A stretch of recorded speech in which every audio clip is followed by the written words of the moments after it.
નમસ્કાર મિત્રો, સ્વાગત છે તમારું અમારી YouTube channel Gujarat jobs and ન્યૂઝમાં. મિત્રો, રિટાયરમેન્ટ ન્યૂ રૂલ્સ સરકારી કર્મચારીઓ માટે મોટી ખબર સામે આવી રહી છે. નિવૃત્તિ નિયમોને લઈને, પેન્શન અને ગ્રેચ્યુટીને લઈને મોટું અપડેટ સામે આવ્યું છે. કેન્દ્ર સરકાર દ્વારા સરકારી કર્મચારીઓની ફરજિયાત નિવૃત્તિ કમ્પલસરી રિટાયરમેન્ટ સંબંધિત મહત્વપૂર્ણ નિર્ણય લીધો છે. પેન્શન અને ગ્રેચ્યુટી અંગે ચાલતી મૂંઝવણનો અંત લાવવા નવી માર્ગદર્શિકા ગાઈડલાઈન જાહેર કરવામાં આવી છે. નવા નિયમો મુજબ હવે માત્ર 10 વર્ષથી વધુ સેવા આપનાર કર્મચારીઓ જ પેન્શન માટે પાત્ર ગણાશે. આ નવી વ્યવસ્થા સેન્ટ્રલ સિવિલ સર્વિસીસ પેન્શન નિયમો 2021ના નિયમ 44 હેઠળ લાગુ કરવામાં આવી છે. અત્યાર સુધી ફરજિયાત નિવૃત્તિ મેળવતા કર્મચારીઓ માટે પેન્શન અને ગ્રેચ્યુટીની ગણતરી અંગે સ્પષ્ટ નિયમો ન હતા. આ કારણે ઘણા કર્મચારીઓને નિવૃત્તિ બાદના નાણાકીય અધિકારો વિશે ગેરસમજ ઊભી થતી હતી. નવી માર્ગદર્શિકા દ્વારા હવે કર્મચારીઓને સ્પષ્ટ રીતે સમજાશે કે ફરજિયાત નિવૃત્તિ બાદ તેમને કેટલી રકમ અને કયા શરતો હેઠળ મળશે.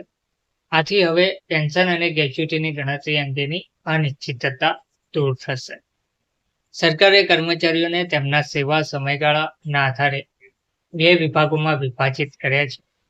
જો કોઈ કર્મચારી 10 વર્ષ કે તેથી વધુ સેવા પૂર્ણ કર્યા પછી ફરજિયાત નિવૃત્ત થાય છે તો તે વ્યક્તિને ફરજિયાત નિવૃત્તિ પેન્શન કમ્પલસરી રિટાયરમેન્ટ પેન્શન માટે પાત્ર ગણવામાં આવશે. જોકે આ પેન્શન રકમ સામાન્ય નિવૃત્તિ સમયે મળતા પેન્શન જેટલી નહીં હોય. મેમોરેન્ડમ મુજબ ફરજિયાત નિવૃત્તિ પેન્શનની રકમ સામાન્ય પેન્શનનો એક નિશ્ચિત ટકા ફિક્સ પર્સન્ટેજ રહેશે, જે 50%, 60% અથવા અન્ય પ્રમાણમાં હોઈ શકે છે. આ ટકાવારીનો નિર્ણય સંબંધિત વિભાગ અથવા સક્ષમ અધિકારી કમ્પેટેન્ટ ઓથોરિટી દ્વારા દરેક કેસ મુજબ લેવામાં આવશે તેવી માહિતી આપવામાં આવી છે.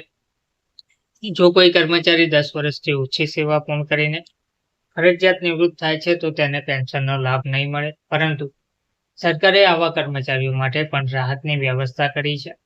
નવી માર્ગદર્શિકા અનુસાર 10 વર્ષથી ઓછી સેવા ધરાવતા કર્મચારીઓને ફરજિયાત નિવૃત્તિ સેવા gratuity compulsory retirement service gratuity આપવામાં આવશે.